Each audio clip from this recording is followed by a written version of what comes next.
ધીરે ધીરે 1 મહિનો વીતવા લાગ્યો। ધ્રુવજી મહારાજને માની વાત યાદ આવી કે બેટા તપ કરજે। ધ્રુવજી મહારાજ ફક્ત ફળ ખાય છે। 1 મહિનો વીત્યો ને એટલે ફળ ખાવાનું બંધ કરી દીધું। ધ્રુવજી મહારાજ હવે જાળતા પાન ખાઈને પોતાનું શરીર રાખે છે। પણ 1 મહિનો વીત્યો પાછો એટલે લીલા લીલા પાન ખાવાનું બંધ કરી દીધું। ઉપરથી જે નીચે પડે ને એવા સૂકા પાન ખાય છે। બીજો 1 મહિનો વીત્યો એટલે પાન ખાવાનું પણ બંધ કરી દીધું। ફક્ત જળ પીવે છે અને ભગવાનના નામનો જપ કરે છે। હવે તો જળ પીવાનું પણ બંધ કરી દીધું છે, ફક્ત શ્વાસ લે છે। સંતો કહે છે કે ભક્તિ એવી વધી છે, એવી વધી છે, એવી વધી છે કે ભગવાનના ધામ સુધી એના સમાચાર પહોંચે છે। દેવી દેવતાઓ ભેગા થઈને કહેવા લાગ્યા, હે પ્રભુ તમારું કોઈ તપ કરે છે, એનું બાળક તમને યાદ કરે છે, પ્રભુ દોડો, પ્રભુ દોડો, પ્રભુ દોડો। જેટલી ઈચ્છા એક ભક્તને ભગવાનને મળવાની હોય ને એટલી જ ઈચ્છા એ ભગવાનને ભક્તને મળવાની પણ હોય છે। પણ રાહ જોતા હોય છે કે જ્યારે ફળ પરિપક્વ થાય પછી એની પાસે જાઓ। ધ્રુવજી મહારાજ હરતા જાય છે, ફરતા જાય છે અને ભગવાનનું નામ લેતા જાય છે। શું બોલે છે?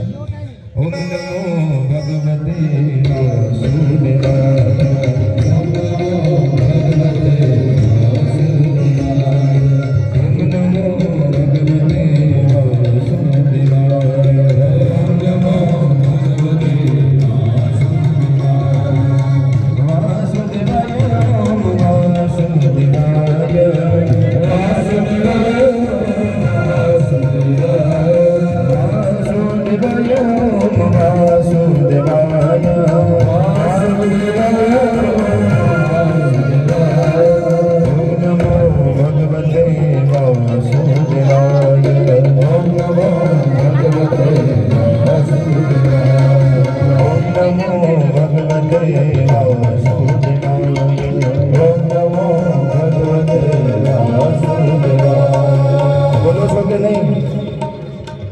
બોલો છો કે નહીં? બધા કેવું બોલું છું? કઈ અવાજ નથી આવતો? હું બોલું પછી બધા બોલજો। ઓમ નમો ભગવતે વાસુદેવાય।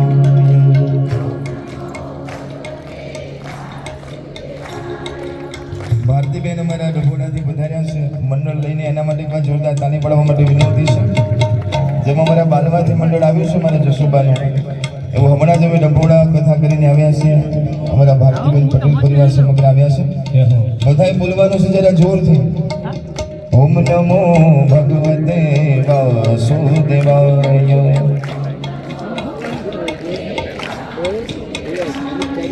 એકલા નીચે બેઠેલા વીઆઈપી બોલે છે, પેલા ખુરશીવાળા વીવીઆઈપી નથી બોલતા, અને ખુરશીવાળા ઘણા તો ઘેરાયેલા છે પાછા। ઓમ નમો ભગવતે વાસુદેવાય।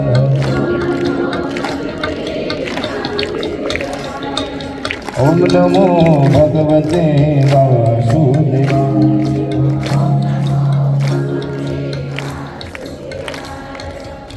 વાસુદેવાય ઓમ વાસુદેવાય।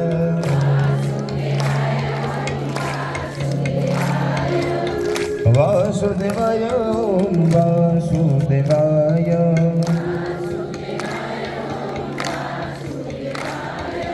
ઓમ નમો ભગવતે વાસુદેવાય।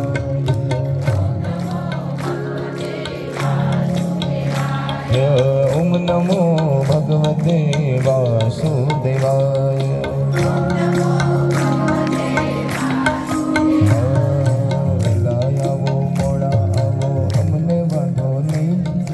સત્સંગમાં આવ્યા પછી વાતો કરશો નહીં। અરે વેલા આવો મોડા આવો અમને વાંધો નહીં।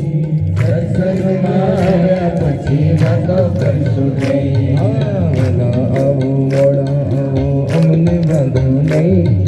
સત્સંગમાં આવ્યા પછી વાતો કરશો નહીં। અરે વેલા આવો મોડા આવો અમને વાંધો નહીં। સત્સંગમાં પછી વાતો કરીશું। એ વાતો શું કરે ખબર છે?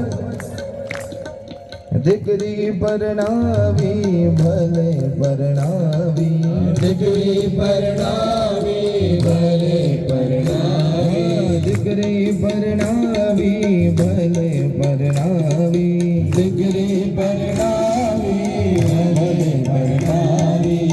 પરણાવી, મેં પરણાવી એમ કરશો નહીં, મેં પરણાવી એમ કરશો નહીં.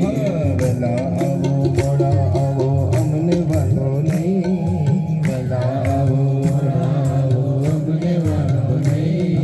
સત્સંગમાં આવ્યા પછી વાતો કરશો નહીં, સત્સંગમાં આવ્યા પછી વાતો કરશો નહીં. ધ્રુવજી મહારાજની વાત છે તો ભગવાન સુધી પહોંચી ગઈ છે અને આજે ભગવાન ધ્રુવજી મહારાજની સામે પ્રગટ થયા છે.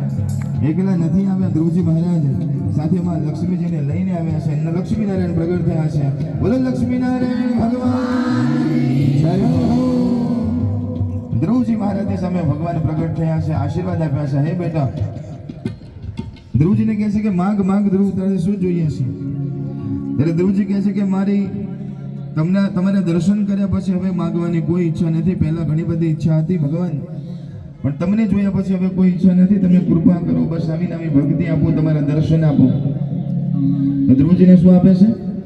ધ્રુવને આપ્યા અવિચળ રાજ, પોતાનો કરી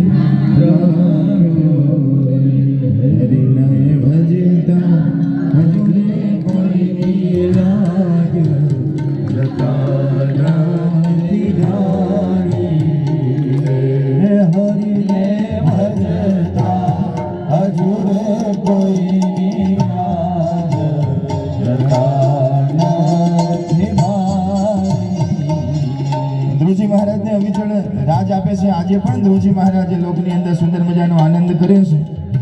સુંદર મજાના ધ્રુવજીની જે જે ઈચ્છા હતી બધી પૂરી કરી. પિતાજીના ખોળામાં બેસું છે ને બેટા કે ના, પિતાજી સામેથી આવે છે, ભગવાનના ચરણમાં પડે છે. માફ કરો પ્રભુ, માફ કરો, માફ કરો. જે માતાએ ગુસ્સો કર્યો હતો ને, સાંભળો છો ને બધા, જે માતાએ ગુસ્સો કર્યો હતો એ માતાને ધ્રુવજી એનો આભાર માનવા જાય છે કે માં, મને આજે ભગવાન મળ્યા હોય ને તો તારા લીધે. કારણ કે જો તે મને આજે ધક્કો ન માર્યો હોત, તે મને જો ક્રોધ ન કર્યો હોત મારા ઉપર, તો હું ભગવાન તરફ ન વળત. અને ક્યારેક ક્યારેક લોકોની નિંદા આપણને ભગવાન તરફ વાળે છે, અને ક્યારેક ક્યારેક લોકો આપણું અપમાન કરે, નિંદા કરે તો આપણે ભગવાનની નજીક જઈએ છીએ. એક દિવસ એક પુત્રએ વિચાર કર્યો કે મારે કાશીએ દર્શન કરવા જવું છે. સાંભળો છો ને બધા? એના ગામમાં સમાજને ભેગું કર્યું કે ભાઈ મારે કાશીની યાત્રા કરવા જવું છે. એના સમાજના બધા ભેગા થઈ ગયા અને બધા કે ના હોય. આવો વિચાર, શુભ વિચાર તમને ક્યાંથી આવ્યો? એટલે કે બધાને જોઈને આવ્યો કે બધા જતા હોય તો મારે જવું છે. પુત્રો કે મારે જવું છે. ક્યાં જવું છે? કાશી દર્શન કરવા.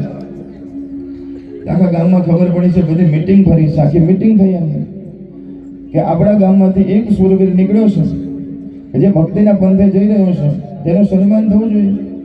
બીજા દિવસે મોટું સ્ટેજ બનાવ્યું અને ખૂબ સન્માન કર્યા. હાથ દોડા પહેરાવ્યા. ક્યારે નીકળવાના? 2 દિવસ પછી જવાનું. ક્યારે પાછા આવવાના? એટલે કે મારે અઠવાડિયું જવાનું થશે, અઠવાડિયું પાછું આવવાનું થશે અને 15 દિવસ જેવું ત્યાં રોકાઈશ. એટલે 1 મહિનાનો મારો પ્રવાસ છે. એટલે કે અમે એટલા માટે પૂછીએ છીએ કે તમે જ્યારે પાછા આવો તો ત્યારે તમારું અમારે વરઘોડો કાઢવો હોય, તમારું સન્માન કરવું હોય, સીડી બનાવીને સજ્જ કરવું, ઘેર આવો તમારે અમારે સન્માન કરવાના છે.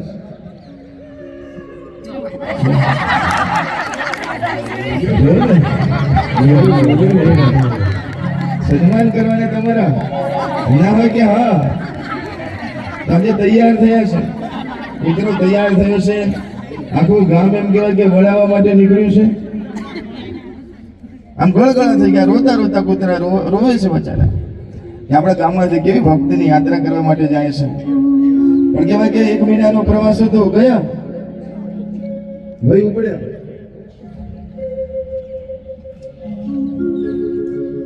કહેવાય કે 1 મહિનાની અંદર પાછા આવવાના હતા. 15 દિવસે પાછા. 15 દિવસે પાછા આવ્યા. આખું ગામ સ્તબ્ધ થઈ ગયું કે તમે આયા તો ભલે આવ્યા, પણ તમારે 1 મહિનાનો પ્રવાસ હતો, આ વહેલા કેમ આવતા ને? અમે તો બધું કેટલું બધી તૈયારી કરવાની હતી ને આ બધું કરવાનું, તો તમે વહેલા શું કામ આવતા ને? એટલે કે આમ તો અઠવાડિયું જવાનું થવાનું હતું, પણ હું જેવો ગામની બહાર નીકળ્યો અને બીજા ગામમાં પહોંચ્યો ત્યાં આપણા જ્ઞાતિ બંધુ વળગી પડ્યા, ટોળે ટોળે મારી પાછળ.